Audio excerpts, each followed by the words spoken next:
Hello students, आप सभी लोगों का स्वागत है आपके अपने यूट्यूब चैनल ट्रेडिशनल फिजिक्स पर। बेटा हम लोगों ने लास्ट क्लास में 12th क्लास का एक टॉपिक पढ़ा था, कॉन्टिन्यूअस डिस्ट्रीब्यूशन ऑफ चार्ज। आज हम लोग बेटा उसी कड़ी में एक नया टॉपिक ऐड करेंगे, इसका नाम है इलेक्ट्रिक फ्लक्स। क्लियर बेटा? चलिए, our today's topic is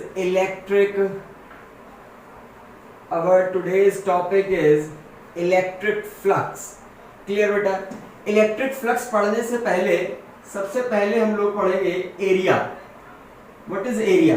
बेटा एरिया में सबसे पहले आप लोग ये ध्यान रखेंगे कि area is a vector quantity. अब बहुत लोगों के दिमाग में ये आ रहा होगा कि sir area vector quantity, area तो हम लोगों ने आज तक सुनी नहीं कभी vector quantity, but it is a vector quantity. हम लोगों को बेटा कभी रिक्वायरमेंट नहीं हुई कि हम लोग एरिया को वेक्टर फॉर्म में पढ़ें, इसीलिए बेटा हम लोग हमेशा पढ़ते आते हैं एरिया की scalar quantity, but it is not correct. Area is a vector quantity. इसका मेरे पास एक एग्जांपल है जिसे हम लोग समझ सकते हैं कि एरिया वेक्टर क्वांटिटी कैसे होता है। बेटा सपोज दैट ये स्क्वायर है, बहुत ध्यान से समझिएगा। This is square PQRS, PQRS। मैं आपसे अगर बेटा इसका बोलूं कि इसकी एरिया ये है, ये B है, मैं आपसे बोलूं कि बेटा इसका एरिया क्या होगा, तो आप बोलेंगे सर एरिया होगा लेंथ इनटू ब्रेथ। रेक्टेंगल है, suppose that it is a rectangle, area क्या होगा? Length into breadth. लेकिन बेटा अगर ये PQ वेक्टर हो और ये PS वेक्टर हो, तो मैं आपसे बोलूंगा इसका एरिया फाइंड करिए, तो आप इन दोनों का क्रॉस प्रोडक्ट करते हैं। ये आप लोगों को 11th क्लास में लॉ ऑफ पैरेललोग्राम वाले टॉपिक पे पढ़ाया भी है। ध्यान से देखिए, आप लोगों को ये पढ़ाया गया था, if two adjacent sides are A and B। बेटा ध्यान से देखिए, this is a parallelogram PQRS। अगर ये बेटा हमारा A वेक्टर है और ये साइड रिप्रेजेंट हो रही है B वेक्टर के, तो बेटा जो एरिया ऑफ पैरेललोग्राम होगा वो दो एडजेसेंट साइड्स का क्रॉस प्रोडक्ट करके फाइंड आउट किया जाता है। और दो वेक्टर्स के क्रॉस प्रोडक्ट करने से जो भी वैल्यू मिलती है that is always a vector quantity. तो बेटा जब इन दोनों का क्रॉस प्रोडक्ट किया तो हमको एरिया मिला। Therefore area is a vector quantity because the cross product of two vectors always gives a vector quantity. तो बेटा पहला पॉइंट हम लोगों को ये याद रखना है, the area is always taken as a vector quantity. Clear बेटा? ध्यान से समझिए, इन दो एग्जांपल से हम लोग समझ सकते हैं बहुत अच्छे से कि ये एरिया कैसा है। तो first point is area is a vector quantity. ठीक है, अब बेटा अगर एरिया वेक्टर क्वांटिटी है तो उसकी डायरेक्शन पे भी चर्चा करनी जरूरी है। तो बहुत अच्छे से समझ लीजिए, area is a vector quantity and direction of area vector is always perpendicular to the surface. बेटा जो डायरेक्शन ऑफ एरिया वेक्टर है वो हमेशा परपेंडिकुलर टू द सरफेस होगा, is always perpendicular to the surface. Perpendicular to the surface का मतलब क्या है? सपोज दैट बेटा ये हमारी एक सरफेस है, तो इसका परपेंडिकुलर ऐसे भी होगा, इसका परपेंडिकुलर ऐसे भी होगा।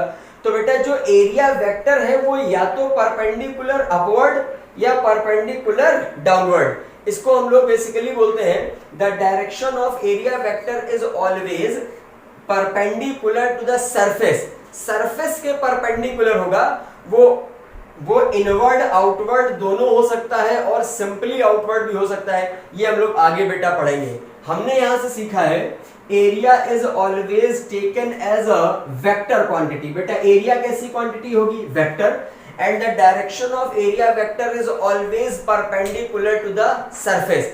अब किन कंडीशंस में दोनों साइड होगी, किन कंडीशंस में वन साइडेड होगी, उस पे हम लोग थोड़ी सी चर्चा करेंगे। पहले तो आप इसको बेटा क्लियरली नोट कर लें।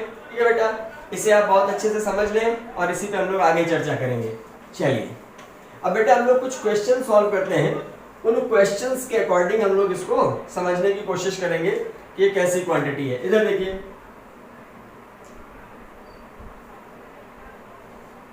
ये बेटा x, this is y and this is z। अब ये क्रॉस क्या है बेटा, ये भी समझ लो। इधर देखिए, ये है x वाई जेड। अब ये जेड इधर भी हो सकता है और इधर भी हो सकता है। क्रॉस का मतलब दो चीजें समझिए, डॉट का मतलब होता है परपेंडिकुलर, सॉरी इधर देखिए बेटा, डॉट मींस होता है परपेंडिकुलर आउटवर्ड, ये हम लोग मैग्नेटिक फील्ड में पढ़ेंगे। और बेटा ये होता है परपेंडिकुलर इनवर्ड्स। तो बेटा एक्स एक्सिस इधर है, वाई एक्सिस इधर है, जेड एक्सिस इधर है। एक बेटा हम लोगों ने एक सिंपल सा क्वेश्चन लिया, ये हमारा एक रेक्टेंगल है ए बी, ध्यान से देखिएगा, this is P Q R S.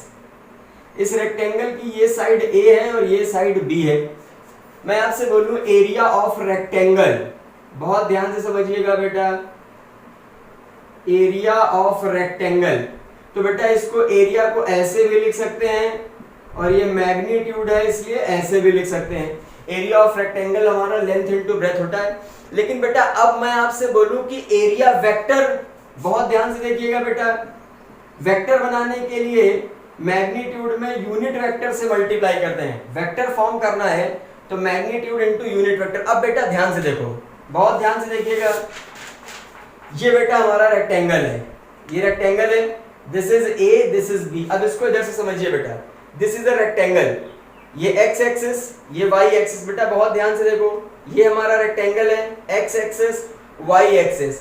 तो बेटा area vector perpendicular to the surface, perpendicular to the surface बेटा इधर भी जा सकता है यानी जेड एक्सिस, और परपेंडिकुलर टू द सरफेस बेटा पीछे भी जा सकता है, that is minus Z axis. Direction of area vector is always perpendicular to the surface. इसको दिमाग में रख लीजिए। ये बेटा हमारा एक स्क्वायर है, this is X axis, this is Y axis, तो जेड एक्सिस बेटा ये हो गई, माइनस जेड एक्सिस ये हो गई। तो बेटा एरिया का मैग्नीट्यूड कितना, ए बी। लेकिन जो डायरेक्शन ऑफ एरिया वेक्टर है it is always perpendicular to the surface. तो बेटा ये सरफेस है, इसका परपेंडिकुलर, बहुत ध्यान से देखिए, इसका परपेंडिकुलर ऐसे भी जा सकता है और ऐसे भी जा सकता है, मतलब z एक्सिस और माइनस जेड एक्सिस। और z एक्सिस का यूनिट वेक्टर होता है बेटा k कैप। तो बेटा इसके एरिया वेक्टर को हम a इंटू के कैप, मतलब A B into K cap लिख सकते हैं। और बेटा a vector is equal to A B into minus K cap भी लिख सकते हैं। दोनों आर्टिकल हमारे सही है, बहुत ध्यान से समझिएगा बेटा। एरिया का मैग्नीट्यूड कितना, A B. Direction of area vector is always perpendicular to the surface. तो बेटा ये सरफेस है तो इसका परपेंडिकुलर इधर भी हो सकता है और अंदर भी हो सकता है, इसलिए बेटा ए बी के कैप लिख सकते हैं और A B minus K cap लिख सकते हैं। बेटा ये दोनों ही सही हैं।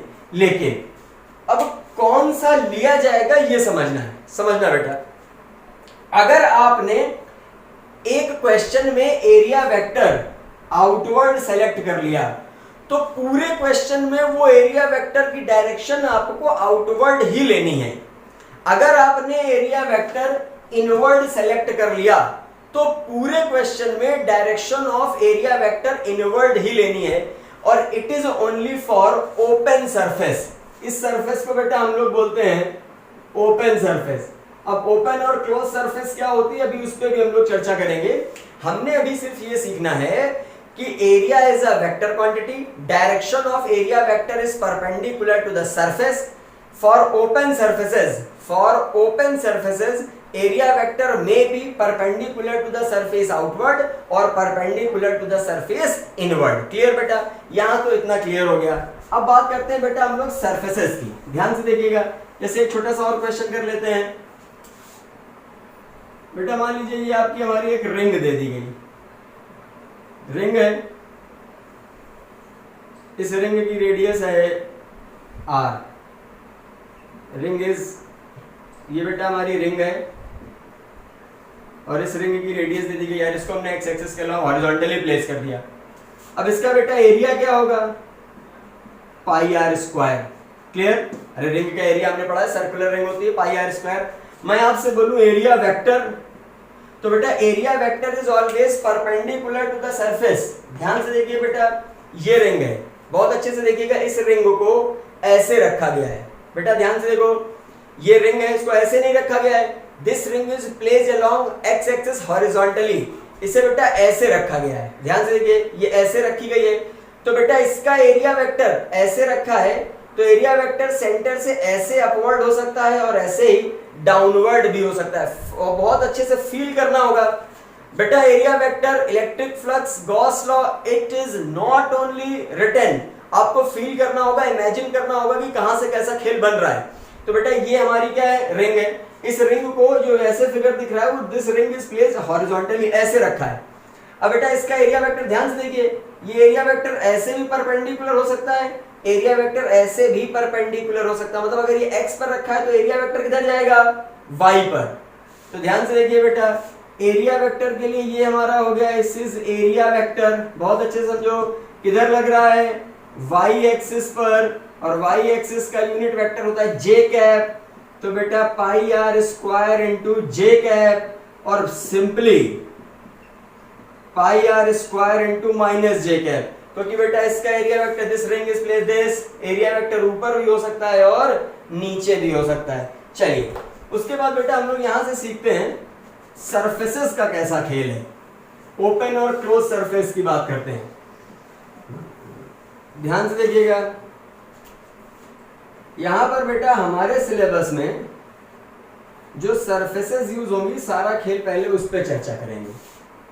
पहला है बेटा ओपन सरफेसेस, ओपन सरफेसेस, और second one is closed surfaces. ठीक है, ओपन सरफेस का मतलब बेटा ring, square, rectangle, clear, ring है, स्क्वायर है, रेक्टेंगल है, these are basically open surfaces. अब बताते हैं ओपन सरफेसेस क्या है। सर्किल भी है, जैसे रिंग है, इसे बेटा हम लोग सर्किल भी लिख सकते हैं, ठीक है। क्लोज सरफेसेस में क्या आता है बेटा, solid sphere, second one is cube, third one is cuboid. ध्यान से देखिए, सॉलिड स्फीयर हो गया, क्यूब हो गया, क्यूबॉइड हो गया, और बहुत सारी क्लोज सरफेसेस हैं। अब इधर देखो, सबसे पहली बात ये समझिएगा ओपन सरफेसेस में क्या होता है। ओपन सरफेसेस के लिए मैं बहुत इंपॉर्टेंट पॉइंट इधर लिख रहा हूं, इधर देखिए, for open surfaces, for open surfaces the direction of area vector is perpendicular to the surface. The direction of area vector is perpendicular to the surface, may be inside और outside, दोनों तरफ हो सकता है, inside भी हो सकता है और outside भी हो सकता है। ये हमारे सिलेबस के लिए अनइम्पोर्टेंट पोर्शन है, लेकिन जब ये वाला आएगा, ये इतना इंपॉर्टेंट है कि इसके एरिया वेक्टर की डायरेक्शन निकालने के लिए तुम लोगों की जान निकल जाएगी बेटा। इधर देखिए, solid sphere, cube, cuboid, these are the closed surfaces. इधर आइए, direction of area vector, direction of area vector, A vector, for closed surface,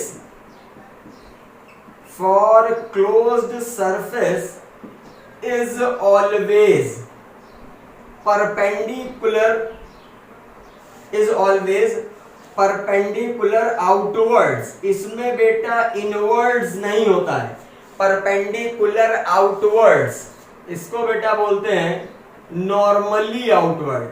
ये बेटा perpendicular, this is called normally outward. ये मोस्ट इंपॉर्टेंट पॉइंट है, the direction of area vector for closed surface, यानी solid sphere है, cube है, cuboid है, cycloid है, इन सभी के लिए area vector is always perpendicular outwards, इसमें इनवर्ड नहीं होता है। अब थोड़ा सा डिस्क्रिप्शन समझते हैं बेटा, जैसे ध्यान से देखिए, ये बेटा हमारा रेक्टेंगल है, इसी से देखेंगे हम लोग, ध्यान से देखो, ये रेक्टेंगल है, क्लियर। इसका एरिया वेक्टर बेटा इधर भी हो सकता है, परपेंडिकुलर सरफेस के परपेंडिकुलर आउटवर्ड भी हो सकता है, और इनवर्ड भी हो सकता है। This is rectangle, this is called close, open surface, this is called open surface. इधर आइए, ये बेटा हमारी रिंग है, ध्यान से देखिए, it is a ring. Ring भी हमारी बेटा ओपन सरफेस है, तो इसका area just like that, just like this. इसका एरिया वेक्टर बेटा परपेंडिकुलर टू द सरफेस ऊपर भी हो सकता है, perpendicular to the plane downward भी हो सकता है। चलिए अब बेटा बात करते हैं इसकी। ये है बेटा हमारा सॉलिड स्फीयर, बहुत ध्यान से देखिएगा, it is a solid sphere. अब मैं आपसे बोलूं इसका एरिया वेक्टर, तो बेटा इसके हर पॉइंट पर, इस पॉइंट पर एरिया वेक्टर चाहिए, तो ये परपेंडिकुलर आउटवर्ड, इसमें इनवर्ड नहीं होगा बेटा, ये परपेंडिकुलर आउटवर्ड। मैं बोलूं यहां पर एरिया वेक्टर क्या होगा, ऑरेंज सरफेस पे परपेंडिकुलर आउटवर्ड। मैं बोलूं रेड सरफेस पे परपेंडिकुलर आउटवर्ड। मैं बेटा बोलूं ब्लू सरफेस पे परपेंडिकुलर आउटवर्ड, ग्रीन सरफेस पे परपेंडिकुलर आउटवर्ड, डाउन में परपेंडिकुलर आउटवर्ड, इस व्हाइट सरफेस पे परपेंडिकुलर आउटवर्ड। तो बेटा सॉलिड सरफेस है ये बेटा, this is called solid sphere. इस सॉलिड स्फीयर के लिए ये हमारी क्लोज सरफेस है, इसलिए area vector perpendicular to the surface outwards ही होगा। चलिए बेटा उसके बाद देखते हैं, ये बेटा हमारा रेक्टेंगल है, बस ये रेक्टेंगल दिख रहा है, लेकिन अगर आप ध्यान से देखो तो इसमें थिकनेस क्यूबॉइड है। It is a pencil box and it is not a rectangle, it is a cuboid. ये रेक्टेंगल तब तक है जब तक एक थिन लेयर होगी, लेकिन अगर इसमें थिकनेस आ गई तो ये क्यूबॉइड बन गया, और this cuboid is close surface. और क्लोज सरफेस के लिए एरिया वेक्टर बेटा ऊपर वाली सरफेस है, इसका एरिया वेक्टर ऐसे ऊपर होगा अपवर्ड्स, अंदर नहीं होगा। ध्यान से देखना, इस सरफेस का area vector normal to the surface outwards, इधर।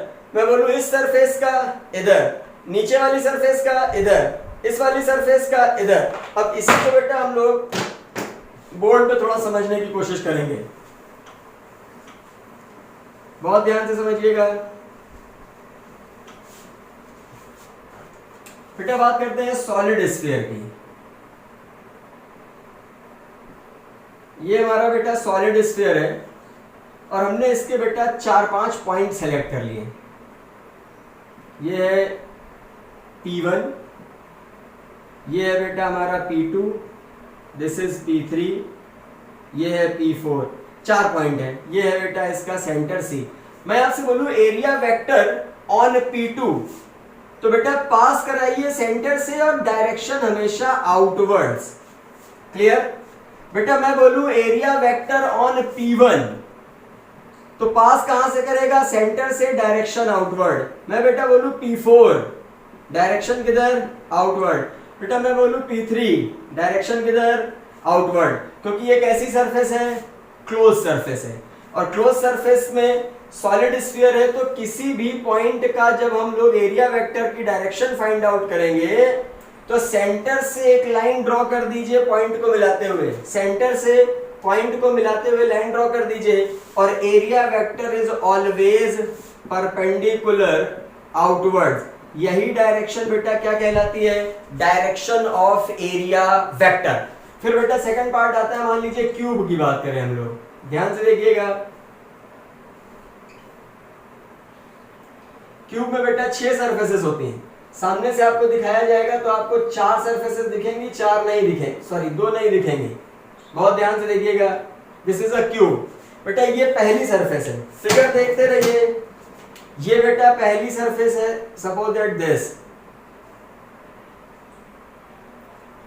ये हमारी सॉलिड सरफेस। ये क्यूब कैसी है बेटा, क्लोज्ड सरफेस है, तो क्लोज्ड सरफेस के किसी भी पॉइंट पर एरिया वेक्टर इनवर्ड्स नहीं होगा, आउटवर्ड होगा। तो इस सरफेस पर एरिया वेक्टर कैसा, आउटवर्ड। इधर आइए बेटा, ये सेकंड सरफेस है, इस सरफेस पर एरिया वेक्टर कैसा, आउटवर्ड्स, परपेंडिकुलर होगा सरफेस के परपेंडिकुलर। बेटा ये सरफेस है, इस सरफेस पर एरिया वेक्टर कैसा, परपेंडिकुलर आउटवर्ड्स। दिस इस सरफेस पर बेटा कैसा बनेगा, ध्यान से देखिएगा, परपेंडिकुलर आउटवर्ड दिस। और बीच की जो 2 सरफेसेस होंगी उसमें एक के लिए परपेंडिकुलर इधर और पीछे वाले के लिए आउटवर्ड्स इधर। बेटा क्यूब सभी लोगों को पता है। अरे क्यूब में क्या होता है, cube is just like a cuboid, लेकिन उसकी सारी सरफेसेस क्या होती हैं, सेम होती हैं। तो 4 सरफेसेस का एरिया वेक्टर दिखता है, एक सरफेस का इधर हो जाता है और जो पीछे वाली सरफेस है उसका पीछे हो जाता है, लेकिन कभी भी इनवर्ड्स नहीं होगा, क्योंकि ये कैसी सरफेस है बेटा, क्लोज्ड सरफेस है। मैं बात करूं सॉलिड सिलेंडर की, इधर देखिए बेटा, अगर हम लोग बात करें सिलेंडर की, तो ये भी बेटा देखो ऐसा बनता है, सभी लोग जानते हैं ये सिलेंडर है। अब बेटा इसकी चार सरफेसेस आपको दिखाई जाती हैं, जो इधर रोल्ड सरफेस है, एरिया वेक्टर ऊपर, इसमें एरिया वेक्टर नीचे, इसमें एरिया वेक्टर इधर सेंटर से पास करेगा, और इसमें बेटा एरिया वेक्टर इधर सेंटर से पास करेगा, क्योंकि ये भी कैसी सरफेस है, क्लोज्ड। बेटा चार क्लोज सरफेस हमारे, बेसिकली तीन क्लोज सरफेस हमारे में यूज होंगी, सॉलिड स्फीयर, क्यूब और सिलेंडर। मोस्ट प्रोबेबली इन्हीं तीनों से क्वेश्चन आता है। ध्यान से देखिए, इसमें भी perpendicular to the surface outward, इसमें भी perpendicular to the surface outward, इसमें भी perpendicular to the surface outward, और इसमें भी perpendicular to the surface outward. This is a concept of area vector. अब एरिया वेक्टर निकालने के लिए हम एक छोटा सा क्वेश्चन बेटा यूज कर लेते हैं। इधर देखिए,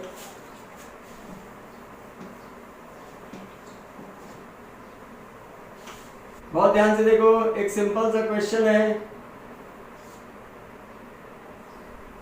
ये x है, ये y है, ये z है, ठीक है, इजीली समझिए। ये बेटा एक स्क्वायर रखा हुआ है, आपको दिख रहा है कि ये स्क्वायर नहीं है, लेकिन ये स्क्वायर ही है। ये स्क्वायर बेटा हमारा ऐसे प्लेस किया गया है, और इस स्क्वायर की साइड है 2 सेंटीमीटर। बहुत ध्यान से समझिएगा बेटा, ये साइड है 2 सेंटीमीटर। ये P Q R S। Question में बोला गया फाइंड एरिया वेक्टर। अब बेटा एरिया वेक्टर हमको सिंपल पता है, बहुत ध्यान से देखो, अगर आप लोगों को बेटा कहानी पता है तो आप सब कर लोगे। एरिया वेक्टर निकालना है तो इसका वेक्टर निकाल दो, PS क्रॉस PQ निकाल दो, अरे दो एडजेसेंट साइड्स का।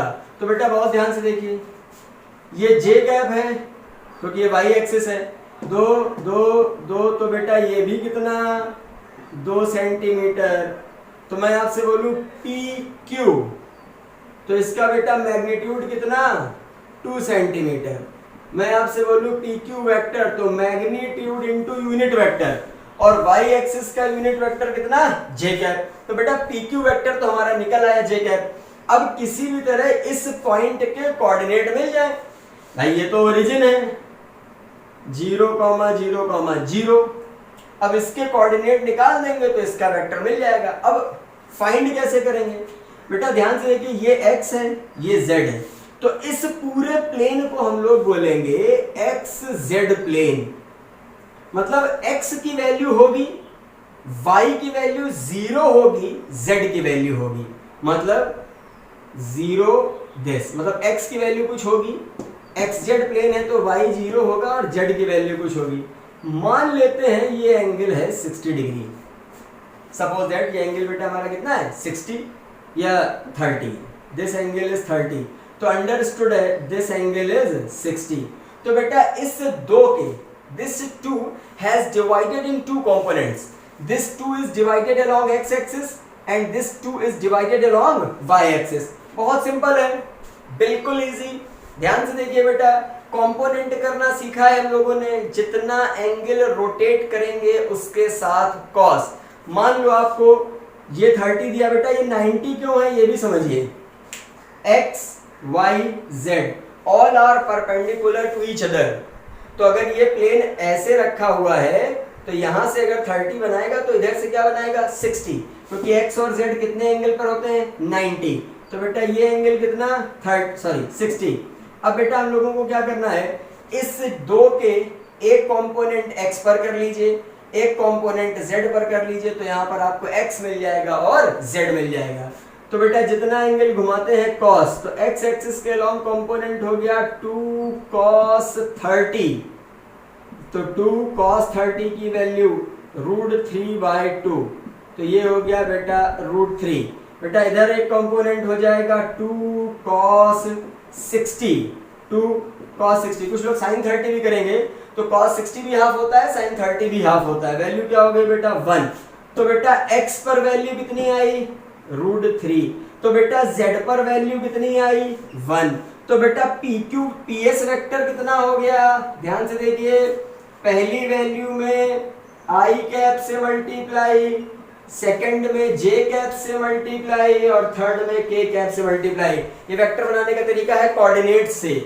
ओरिजिन के रिस्पेक्ट में किसी भी पॉइंट का वेक्टर बनाने के लिए पहली वैल्यू में i कैप से मल्टीप्लाई, सेकंड कोऑर्डिनेट में j, थर्ड कोऑर्डिनेट में k। वैसे बहुत इजी है, इतना सब समझाने की जरूरत नहीं है, आप लोगों ने सब पढ़ा हुआ है। Plus k cap. बेटा मैं आपसे बोल रहा हूं a वेक्टर निकालना है, तो a वेक्टर हमको इक्वेशन 1 में हम लोगों ने वैल्यू पुट अप कर दी। तो a वेक्टर बेटा क्या है ps इंटू pq, यानी ps क्रॉस pq। तो √3i cap plus k cap cross pq, pq है बेटा 2 टाइम्स ऑफ j कैप। तो एरिया वेक्टर √3, इधर देखिए बेटा, इसका इससे क्रॉस करेंगे 2√3i cross k plus 2√3k cross j। तो ये हो गया 2√3i cross k minus j।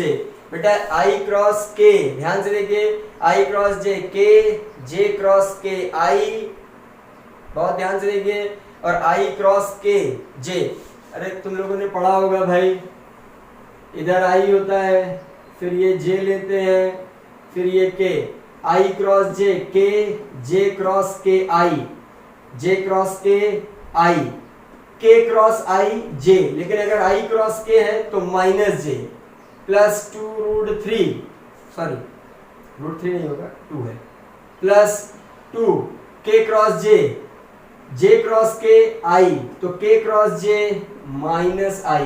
तो बेटा माइनस बाहर ले लें, 2 बाहर ले लें, ये हो गया √3j cap plus i cap. This is area vector. बहुत ध्यान से समझ लीजिएगा, it is a concept of area vector. हमने सीखा क्या है बेटा, हमने सीखा है area is a vector quantity, first one.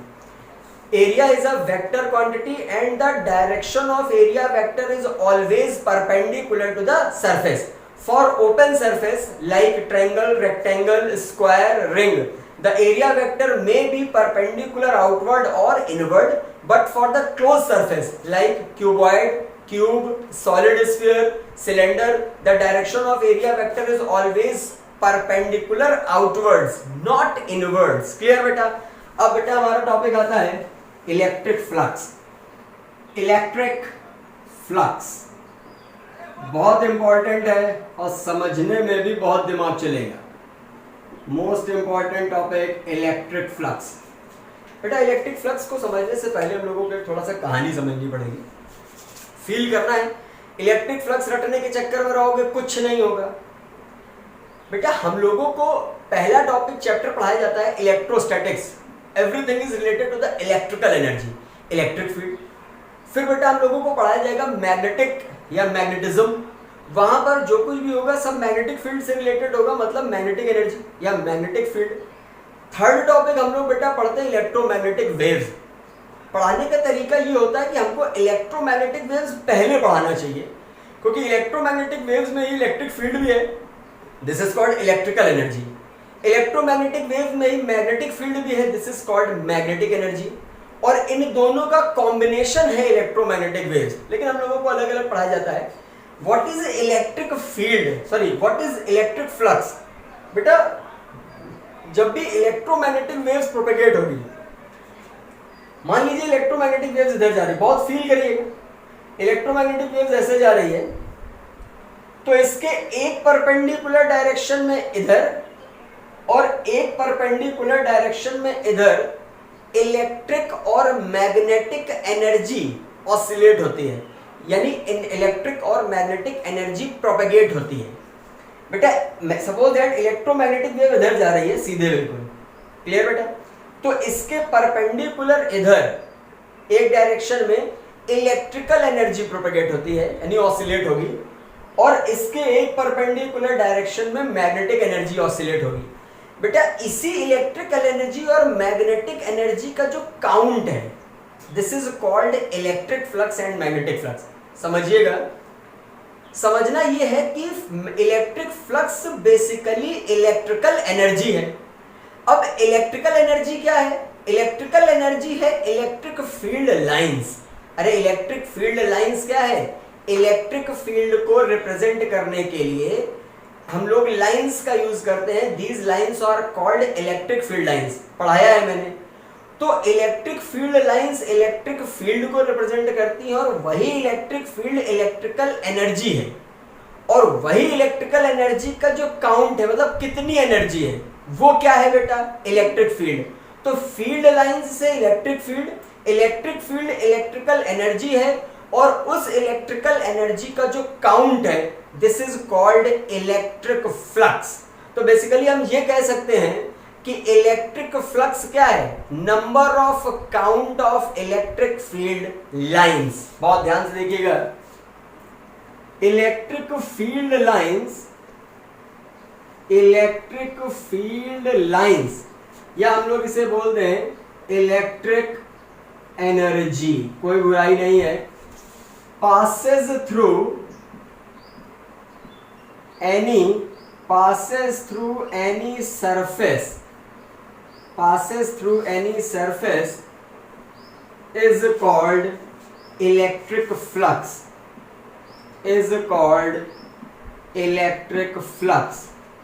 phi E, phi मतलब flux, E for electric। Clear बेटा? मैथमेटिकल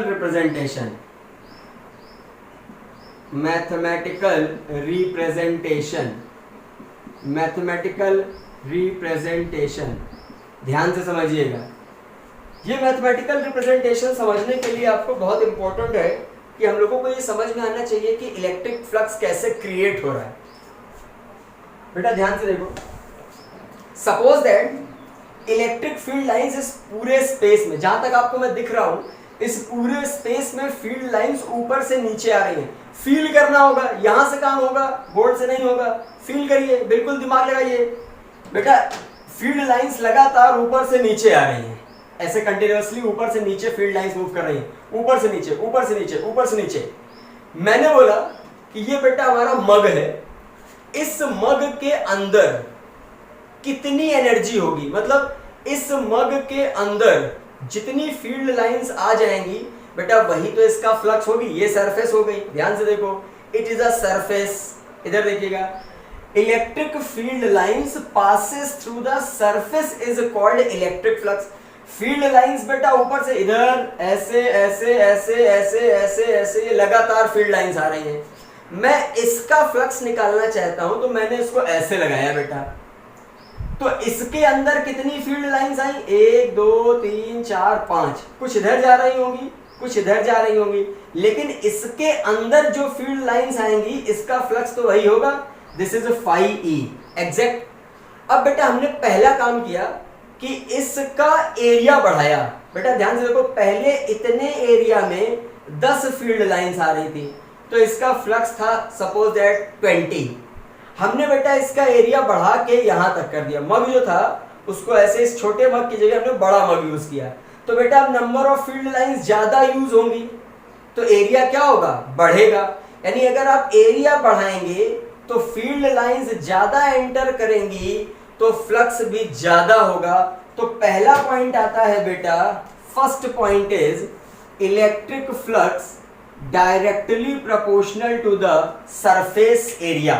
बहुत ध्यान से देखिएगा, electric flux directly proportional to the surface area. ठीक है, सेकंड पॉइंट पे आते हैं।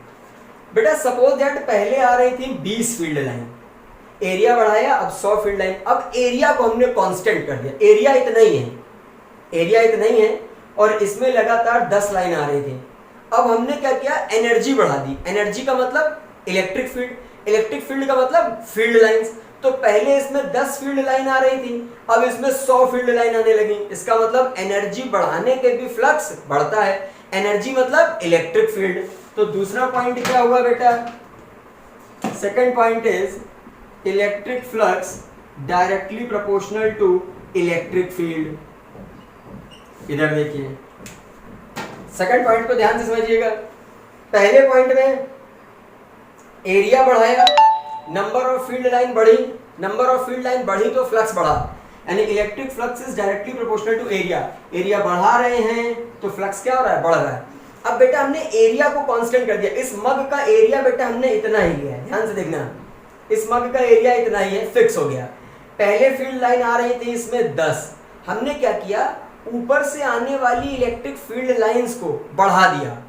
इलेक्ट्रिक फील्ड लाइंस क्या है, इलेक्ट्रिक फील्ड को हमने क्या किया, बढ़ाया। तो जैसे ही इलेक्ट्रिक फील्ड बढ़ाओगे तो फील्ड लाइन और बढ़ेंगी। पहले 10 आ रही थी, अब इसी एरिया में हो सकता है 50 आ जाए, तो फील्ड बढ़ाओगे तो फ्लक्स भी क्या होगा, बढ़ेगा। तो electric flux is directly proportional to the area. ध्यान से देखिए बेटा, electric flux is directly proportional to the area. अब थर्ड जो मोस्ट इंपॉर्टेंट पॉइंट है, ध्यान से देखना बेटा, इधर देखो, ये 10 लाइनें आ रही हैं, दोनों फिक्स हैं, एरिया भी फिक्स, फील्ड भी फिक्स। मतलब ये 10 लाइन आ रही हैं, कांस्टेंट है, 10 से चेंज नहीं होगी, एरिया भी कांस्टेंट हो गया। बेटा ध्यान से देखिएगा, ऐसे 10 लाइन आ रही थी, समझते रहिएगा, हमने बेटा इसको ऐसे कर दिया। ध्यान से देखिए, तो 1 2 3 4 5 6, ध्यान से देखो, पहले कितनी आ रही थी, 10। अब हमने बेटा इसको टिल्ट कर दिया ऐसे, तो आपको दिखेगा कि हो सकता है कि अब लाइनें क्या हो जाएं, कम। अरे हो क्या सकता है, कंफर्म है भाई, ध्यान से समझिए। पहले कितनी लाइन आ रही थी बेटा, 10, हमने इसको ऐसे घुमा दिया, अब कितनी लाइन आएंगी, 8, हमने इसको और घुमाया, हो सकता है 4, हमने इसको और घुमाया 2, इसको ऐसे परपेंडिकुलर कर दिया। तो बेटा अब पूरी फील्ड लाइन ऐसे निकल जाएंगी, एक भी लाइन इसके अंदर नहीं जाएगी। यानी कि जैसे जैसे तुमने इसको एंगल बढ़ाया वैसे वैसे क्या हुआ, फ्लक्स कम हो गया, क्योंकि फील्ड लाइंस क्या होने लगी बेटा, कम। ध्यान से समझ लो बेटा, मैं एक सरफेस एरिया हूं, मेरे ऊपर 20 लाइनें गिर रही हैं, उसी को इससे यहां समझना है। ध्यान से देखिएगा, इसका बिल्कुल सिंपल लॉजिक है, इसका बिल्कुल सिंपल लॉजिक है, मैं बेटा बता रहा हूं अभी आपको। इधर देखिए, ये 10 लाइन है, it is a concession of 10 line, ये 10 लाइनों का एक सेक्शन है। ये बेटा पहले इसमें 10 लाइन ऐसे गिर रही थी। अब ध्यान से देखिएगा, मग को देखिए, मग को घूमते घूमते घूमते घूमते घूमते घूमते घूमते घूमते जैसे ही बेटा इसके परपेंडिकुलर हो गया, अब एक भी लाइन सेक्शन के अंदर नहीं जा रही है, यानी फ्लक्स कितना हो गया, 0। एंगल बढ़ाया, फ्लक्स घटा, और घटते घटते घटते घटते क्या हो गया, 0 हो गया। तो बेटा यहाँ पर एक इलेक्ट्रिक फ्लक्स जो है ये डायरेक्टली प्रोपोर्शनल है कॉस थीटा के। अब आप बोलोगे सर कॉस ही क्यों लिया, क्योंकि बेटा कॉस ही वो सेगमेंट है, यानी कॉस ही वो ट्रिग्नोमेट्रिक रेशियो है जिसमें एंगल बढ़ाने पर वैल्यू घटती है, और यहां भी बेटा एंगल ऐसे ऐसे बढ़ाने पर वैल्यू क्या हो रही है, 0 हो रही है। ध्यान से देखिए, from first second and third, from first second and third electric flux directly proportional E A cos theta, proportionality हटेगी, कांस्टेंट लगेगा E A cos theta, experimentally K is equal to 1, तो बेटा फाई E आ जाता है E A cos theta.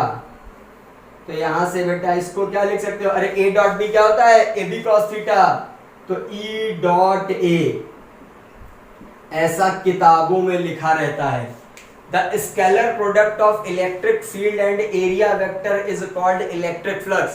चाहते तो तुमको भी हम ऐसे ही बता देते, आराम से पढ़ लेते, डॉट प्रोडक्ट करके निकाल देते, लेकिन जो फील आनी चाहिए वो कभी नहीं आएगी बेटा। Electric flux is not unused topic, बहुत इंपॉर्टेंट है बेटा। इलेक्ट्रिक फ्लक्स को मैंने इसीलिए आपको बहुत बारीकी से समझाया है कि कैसे फ्लक्स जनरेट करते हैं। बेटा ये तो मैथमेटिकल फॉर्मूला है, लेकिन ये आता कहां से, फील करना बहुत जरूरी है, यहां से काम होगा सारा। तो electric flux directly proportional to area, electric flux directly proportional to field, flux directly proportional to cos theta. This is this E dot A। Theta का सारा खेल होगा, theta is angle between E vector and A vector. A vector का मतलब है area vector. Open surface है तो area vector inward और आउटवर्ड दोनों हो सकता है, और क्लोज्ड सरफेस है तो एरिया वेक्टर हमेशा कैसा रहेगा, outward to the surface. Clear बेटा, इसको नोट करते हैं और उसके बाद कुछ चर्चा करते हैं। इधर देखिए,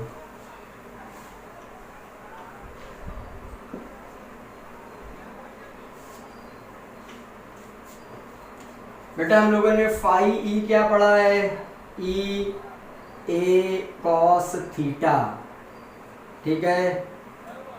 if theta less than 0, sorry theta less than 90 से छोटा है तो बेटा electric flux is always positive. Electric flux हमेशा कैसा होगा, पॉजिटिव। सेकंड है बेटा, इफ, इसका एक एग्जांपल भी देख सकते हैं, ध्यान से देखिए, एक हर चीज का एक एक एग्जांपल समझ लीजिए। ये बेटा हमारी रिंग है और ये इलेक्ट्रिक फील्ड ऐसे जा रही है, इधर देखिए, it is a electric field और इसकी वैल्यू दी गई है ई नॉट। ये बेटा इलेक्ट्रिक फील्ड लाइन है, और अगर आपको नहीं आता है तो बहुत गलत बात है। Field lines always represents the direction of electric field. Clear, ये है बेटा इसकी रेडियस आर, रिंग है ये, इस रिंग की रेडियस आर है, ये एंगल दिया हुआ है 60।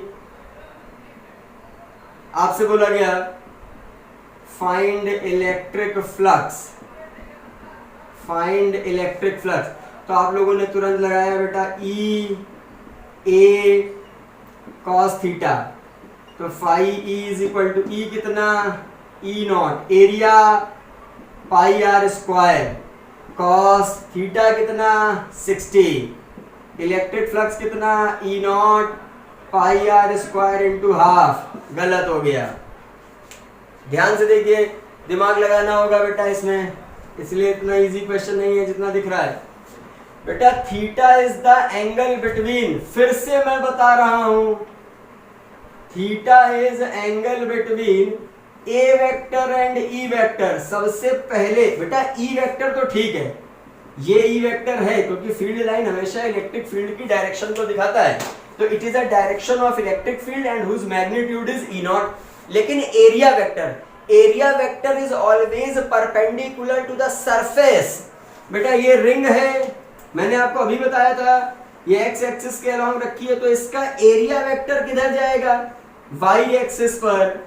This is the direction of area vector, ध्यान से देखो, this is the direction of electric field, this is the direction of area vector. Theta is angle between A vector and E vector, ये पूरा 90, ये 60, तो ये कितना 30। इधर देखिए बेटा, ये रिंग है, ये इलेक्ट्रिक फील्ड की डायरेक्शन है, बहुत ध्यान से देखो, सॉरी ये डायरेक्शन है क्रॉस, ये रिंग रखी है, ये क्रॉस डायरेक्शन है इलेक्ट्रिक फील्ड की। इधर देखिए ये रिंग है, ये क्रॉस डायरेक्शन है इलेक्ट्रिक फील्ड की, ऐसे जो दी गई है, यहां से कितना बना रही है 60, तो एरिया वेक्टर तो ऐसा जाएगा, तो ये एंगल कितना होगा 30। बेटा फील करना पड़ेगा, फील करना पड़ेगा, मैं फिर बता रहा हूं, फ्लक्स नहीं निकाल पाओगे। बेटा ये रिंग रखी हुई है एक्स एक्सिस पर, तो बेटा इसका एरिया वेक्टर तो ऐसे ही जाएगा ना, ध्यान से देखिए। अब बोलोगे सर, किसी ने बोला सर बहुत सही, रिंग तो हमारी ओपन सरफेस है, बिल्कुल है, तो सर एरिया वेक्टर ऊपर भी हो सकता है और एरिया वेक्टर बेटा हमारा नीचे भी हो सकता है, कोई दिक्कत नहीं है, बहुत ध्यान से देखो, दोनों पॉसिबिलिटीज हैं।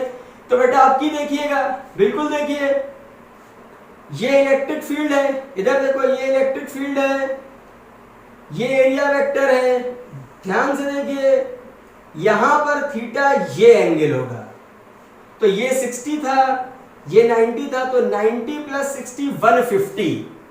तो बेटा यहां से इलेक्ट्रिक फ्लक्स दो केस में निकलेगा, ध्यान से देखो, E A cos 30, E A cos 30, E vector A vector, तो phi E is equal to E की value E naught, area pi R square, और cos 30 की वैल्यू 1/2।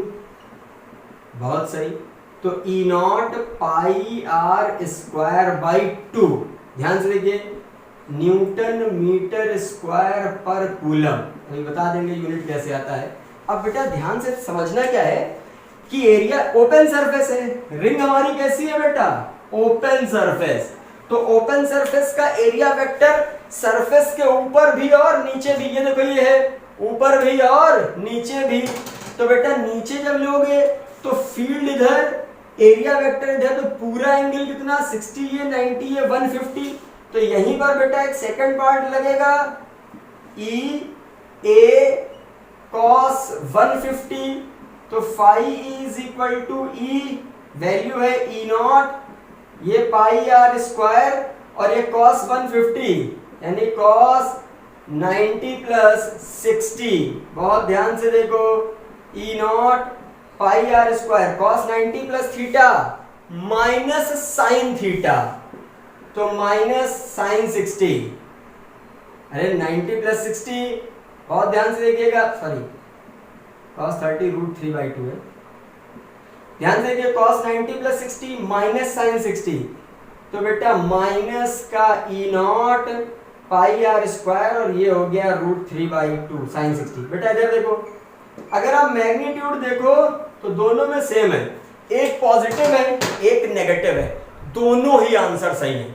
ओपन सरफेसेस के लिए जब आप एक लोगे, जब आप अपवर्ड लोगे तो आंसर पॉजिटिव मिलता है, डाउनवर्ड लोगे तो आंसर नेगेटिव मिलता है, but both answers are correct. अगर ऑप्शनल क्वेश्चन होगा तो या तो दोनों में से कोई एक दिया होगा, अगर दोनों दिए होंगे तो एक ऑप्शन एक्स्ट्रा दिया होगा, 1 and 2 बोथ। तो बेटा कुछ समझ में आ रहा है, यहां से काम होगा। थीटा ही सारा खेल करेगा, theta is the angle between A vector and E vector. A vector is always normally upwards for close surface, and for open surfaces it is both direction, upward और downward, that means inwards and outwards। बहुत अच्छे से इस question को ध्यान से समझिए बेटा, क्लियर। अब बेटा हम लोग बात करते हैं इसी पे सेकंड पार्ट की, यूनिट एंड डायमेंशन। बेटा थीटा 90 हो जाएगा तो फ्लक्स 0। इधर देखिए, इफ थीटा 90 तो phi is equal to E A cos 90। Cos 90 कितना 0। तो बोलोगे सर इसमें कुछ नया क्या बता दिया आपने, ये तो कोई भी देख के बता सकता है थीटा 90, लेकिन इसको मैंने फील कराने के लिए बताया। इधर देखिए बेटा, इधर देखो, ध्यान से देखिएगा, ये वाला लॉजिक है। It is a concession of field lines. ये फील्ड लाइंस का एक ग्रुप है, यानी कंपोजिशन है जो ऐसे आ रहा है। अब बेटा ये ओपन सरफेस है, सॉरी ध्यान से देखिए, इस सरफेस का एरिया ऐसे जा रहा होगा, ठीक है बेटा, ध्यान से देखो, ये ऐसे था, मैंने बढ़ते बढ़ते बढ़ते बढ़ते बढ़ाते बढ़ाते बढ़ाते बढ़ाते बढ़ाते एरिया को ऐसे कर दिया। अब बेटा इधर देखो, फील्ड लाइन इधर, यानी इलेक्ट्रिक फील्ड नीचे, अब ये ऐसा हो गया तो एरिया वेक्टर इधर। लॉजिक क्या बना, फील्ड लाइंस नीचे, एरिया वेक्टर इधर, जस्ट लाइक दिस। ये एरिया वेक्टर है this, field line this, theta कितना 90 डिग्री, 90 में फ्लक्स कितना होगा 0। तो बेटा इलेक्ट्रिक फ्लक्स कैलकुलेट करने के लिए you must have to calculate the direction of area vector. Okay चलिए, अब बेटा इसके तरह यूनिट और डायमेंशंस पे चर्चा कर लेते हैं, कुछ खास नहीं है। यूनिट एंड डायमेंशंस, इधर देखिए यूनिट पे चर्चा करते हैं बेटा। Unit electric flux is equal to E A cos theta है, थीटा की कोई जरूरत नहीं है क्योंकि ट्रिग्नोमेट्रिक रेशियो है। ये होता है न्यूटन मीटर स्क्वायर पर कूलम। कोई समस्या बेटा, इस पे डायमेंशन देख लेते हैं। Newton MLT-2 metre square L square, charge AT, charge का डायमेंशनल फार्मूला बेटा AT होता है इक्वल टू Q/T, Q इक्वल टू IT ml³ T-2। बेटा इधर देखो, T-2 ये प्लस का 1 ऊपर गया, -1 -3, दिस इज A-1। ये है इलेक्ट्रिक फ्लक्स का डायमेंशन। बेटा यहां से हम लोग फंडामेंटल यूनिट भी प्रोवाइड कर सकते हैं।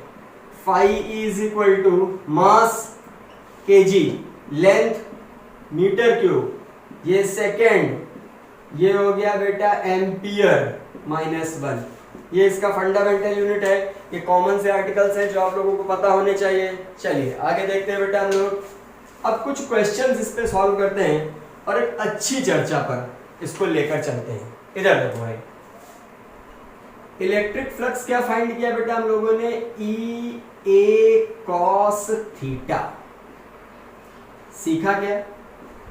Theta is angle between E vector and A vector. Area vector को मैं फिर से आपको बता दूं, for open surfaces the direction of area vector may be perpendicular to the plane outward and inward, and for the close surface the direction of area vector is always perpendicular to the surface outwards. ठीक है भाई। अब एक question आया, ये बेटा हमारा solid sphere है, बहुत ध्यान से देखो, ये सॉलिड स्फीयर है, बहुत अच्छे से समझिएगा। ये ऐसे फील्ड लाइंस पास आउट हो रही हैं, यूनिफॉर्म इलेक्ट्रिक फील्ड है। अरे भाई इलेक्ट्रिक फील्ड लाइंस पैरेलल हैं और इक्विडिस्टेंट है, यानी यूनिफॉर्म इलेक्ट्रिक फील्ड है। ये सेंटर है। क्लियर बेटा? अब ध्यान से देखो, पहले इसी पे चर्चा कर लेते हैं। आपसे बोला गया इलेक्ट्रिक फ्लक्स कैलकुलेट कीजिए। इधर देखिए, एक इसी पे दूसरा क्वेश्चन है, यहां बना देते हैं।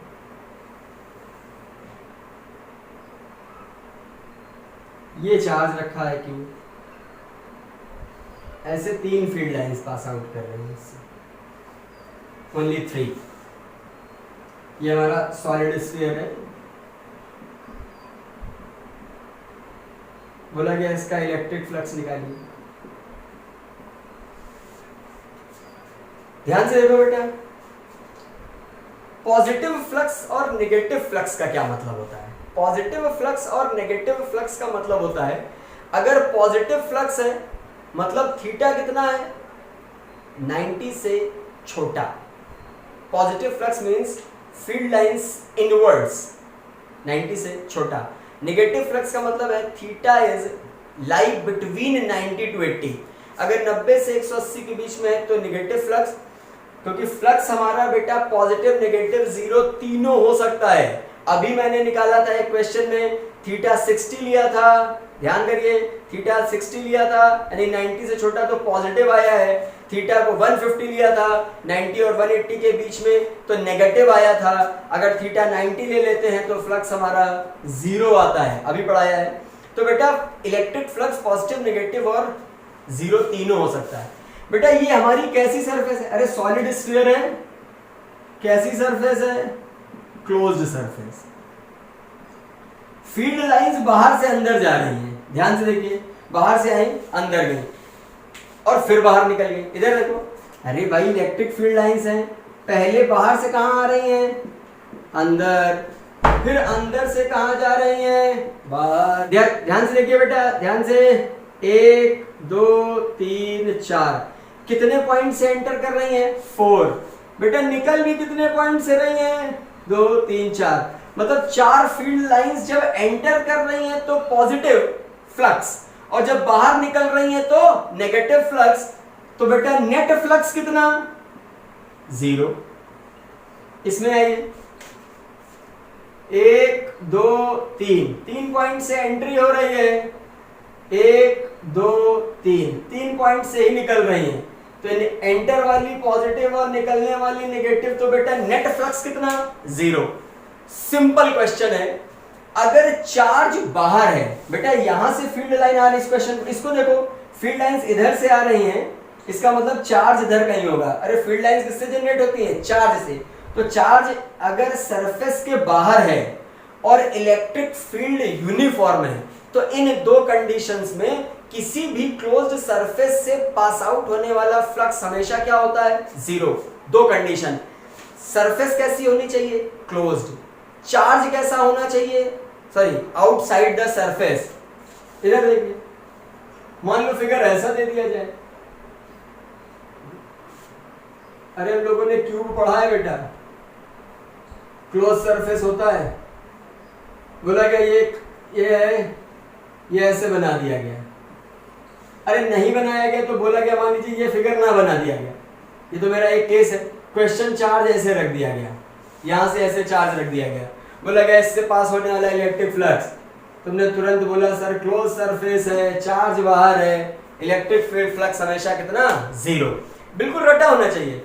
If the electric field is constant, charge is placed outside and the surface is closed, then the electric flux will always be the zero. चलिए इसको हम लोग लिख लेते हैं बहुत अच्छी तरह से। इधर देखिए बेटा, बहुत इंपॉर्टेंट पॉइंट है, most important point. If electric flux is constant, sorry, electric field is constant, then electric flux passes through closed surface, passes through closed surface is always zero. Second point, if charge is placed outside the surface, then electric flux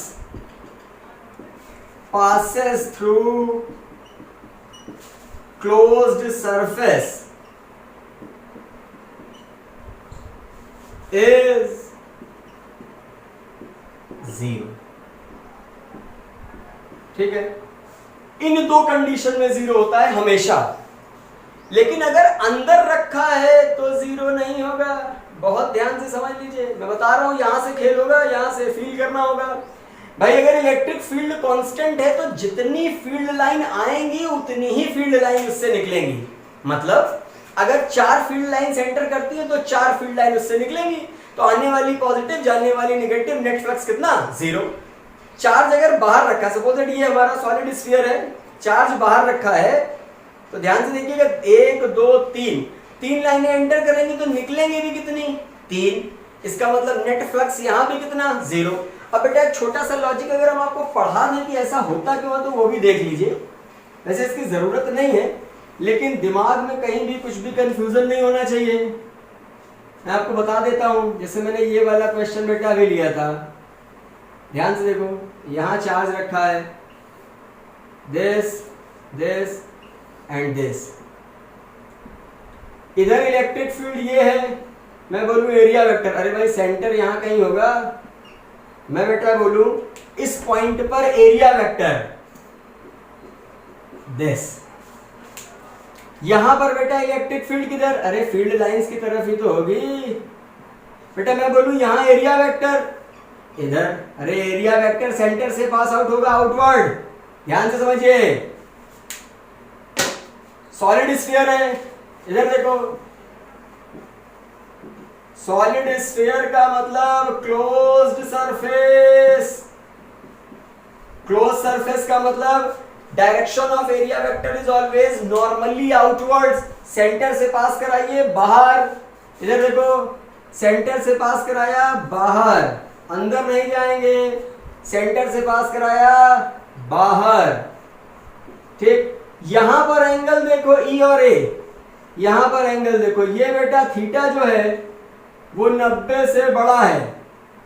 अरे दिख रहा है ना, पूरा लिखना चाहो तो theta जो है वो 90 से बड़ा, 180 से छोटा, और यहां थीटा 90 से छोटा है।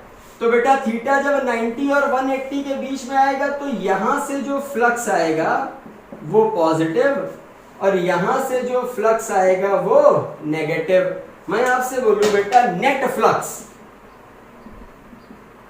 तो पॉजिटिव नेगेटिव ऐड करोगे कितना, जीरो। सेम आता है, वैल्यू सेम आएगी। इस पॉइंट पर थीटा 0, 90 और 180 के बीच में लाई कर रहा है, इसलिए फ्लक्स नेगेटिव। यहाँ थीटा 90 से छोटा है, 0 से बड़ा है, इसलिए फ्लक्स पॉजिटिव, और नेट फ्लक्स निकालेंगे जीरो। यहां भी वही होगा, इन दो सेगमेंट पर भी वही होता है। तो बेटा बहुत ध्यान से देखिएगा, अगर कोई भी क्लोज सरफेस है और चार्ज बाहर रखा है, आंख बंद करके नेट फ्लक्स क्या लगाइए, जीरो। दूसरा, अगर हमारी कोई भी क्लोज सरफेस है, बहुत ध्यान से देखना, कोई भी क्लोज सरफेस और फील्ड यूनिफॉर्म है, इलेक्ट्रिक फील्ड कैसी है, यूनिफॉर्म, तो भी नेट फ्लक्स कितना, 0। अब बेटा बात करते हैं if charge is placed inside the surface, if charge is placed inside the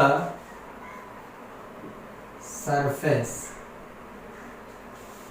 ये मान लो हमारी सरफेस है, यहां चार्ज रख दिया एग्जैक्ट सेंटर पर, मैं आपसे बोलूं बेटा इलेक्ट्रिक फील्ड हमारी मान लो ऐसे जा रही है, सॉरी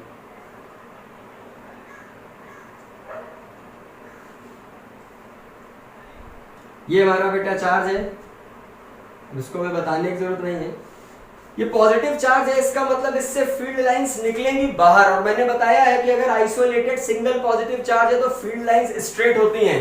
अगर ये ना सीख पाए तो समझ लो तुम जिंदगी में अपनी कुछ नहीं कर पाओगे। ये अगर यहाँ पर पॉजिटिव चार्ज रखा है तो फील्ड लाइंस हमेशा बाहर की तरफ मूव करती हैं। ये मैंने आपको properties of electric field lines में पढ़ाया है। तो बेटा ये चार्ज रखा है, क्लियर है, ध्यान से समझ लीजिए। ये बेटा आप लोगों को समझ में आ ही गया होगा, हटा दीजिए इसको। ये फील्ड लाइन इधर, ये बेटा फील्ड लाइंस इधर, ये बेटा इधर फील्ड लाइन, ये फील्ड लाइन, ठीक, ये फील्ड लाइन, ये फील्ड इधर इधर।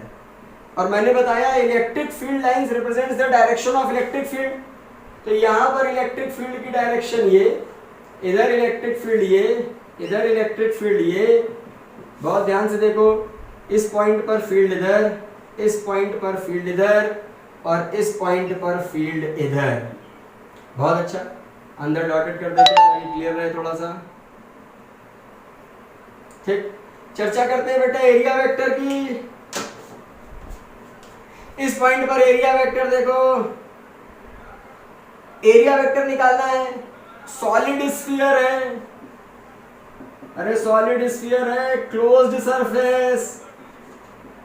क्लोज्ड सरफेस का मतलब जिस पॉइंट पर एरिया वेक्टर चाहिए वहां पर सेंटर से जाती हुई लाइन बनाई और आउटवर्ड्स, सेंटर से जाती हुई लाइन बनाई और यहां पर एरिया वेक्टर आउटवर्ड, ये एरिया वेक्टर। तो area vector E vector same direction में, थीटा कितना 0। यहां भी बेटा वही एरिया वेक्टर इधर, थीटा कितना 0। यहां भी बेटा थीटा कितना 0। हर पॉइंट पर एरिया वेक्टर सेंटर से जाती हुई लाइन बनाइए और ऐसे एरिया वेक्टर बाहर हो जाएगा। तो बेटा हर पॉइंट पर थीटा कितना है 0। तो यहां पर electric flux theta 0, phi E cos 0, 0 का मतलब 1। ध्यान से देखिए, तो यहां पर इलेक्ट्रिक फ्लक्स होगा phi E is equal to E A cos 0। Cos 0 की वैल्यू 1 होती है। बेसिकली यहाँ फ्लक्स कैसा होगा, पॉजिटिव। यहाँ पॉजिटिव, यहाँ पॉजिटिव, यहाँ पॉजिटिव, यहाँ पॉजिटिव, यहाँ पॉजिटिव, यहाँ हर पॉइंट पर पॉजिटिव है। तो ओवरऑल नेट निकालेंगे तो कैसा आएगा, पॉजिटिव आएगा। ठीक है, नेट्स निकालने के लिए सीधे ऐड कर देते हैं, क्योंकि इलेक्ट्रिक फ्लक्स क्वांटिटी कैसी है, स्केलर, क्योंकि दो वेक्टर्स के डॉट प्रोडक्ट से मिलती है। अब बेटा ध्यान से देखो, अगर चार्ज अंदर रखा है, सॉलिड सरफेस है, सॉलिड स्फीयर, चार्ज अंदर रखा है, लेकिन नेट फ्लक्स 0 नहीं है। नेट फ्लक्स कैसा है, पॉजिटिव। जब चार्ज बाहर होगा नेट फ्लक्स कितना 0।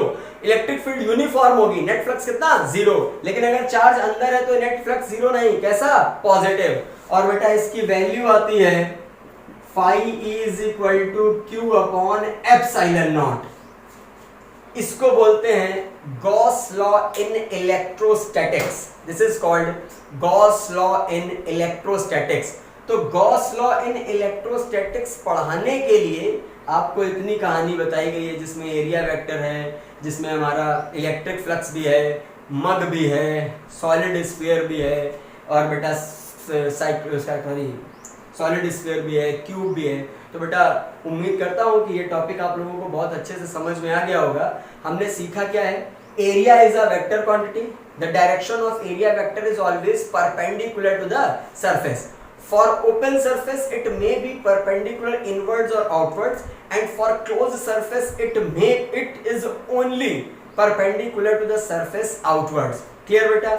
Next one is electric flux E dot A, E A cos theta. किसी किसी बुक में आपको E डॉट S भी मिलेगा, E S cos theta, no problem. A is also surface area, S is also surface area. तो बेटा यहां तक हम लोगों का इलेक्ट्रिक फ्लक्स और एरिया वेक्टर कंप्लीट होता है। This is called Gauss law in electrostatics. इसका प्रूफ हम लोग अपने नेक्स्ट लेक्चर में पढ़ेंगे। क्लियर। तो बेटा ध्यान से देखिए, अच्छे से टॉपिक को पढ़िएगा, समझिएगा, और जिन्होंने हमारे चैनल को सब्सक्राइब नहीं किया है वो चैनल को सब्सक्राइब कर लें। क्लियर बेटा। Right now